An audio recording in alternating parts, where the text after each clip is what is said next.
This is the difference between UK and US personal finance and the terms that go with them, explained as simply as possible. Hi, I'm Will, and this is a finance channel, so if that does interest you, drop me a like and follow. So before I go over it, do note that these are similar, they're not the same. So first of all, the US has a 401k, and this is just something that the UK call a pension. Next up, the US have a Roth IRA, but this is just our stocks and shares ISA. This is the same idea, different name, different requirements. So in the US, this is very similar to the ISA where post-tax money can be invested. And in the US, you can only save $7,500 a year tax-free. And the Roth IRA is actually quite a bit worse than the ISA because there's quite a few conditions that you do need to meet to actually withdraw the tax-free earnings.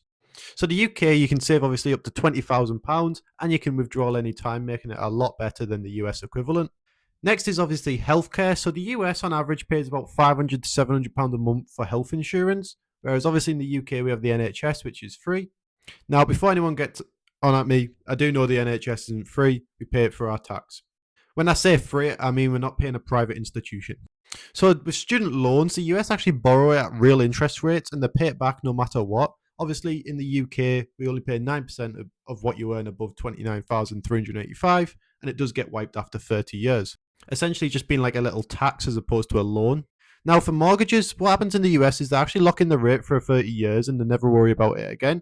Obviously in the UK, we constantly remortgage maybe every 2 to 5 years. And then lastly, we've got credit scores. So this is called a FICO score. And in the US, it's actually a lot more important. Obviously the UK equivalent being Experian, TransUnion, and so on, which it is important, but not as important as the US. Now, the most surprising thing for me was the Roth IRA versus ISA, where the UK ISA demolishes the US equivalent.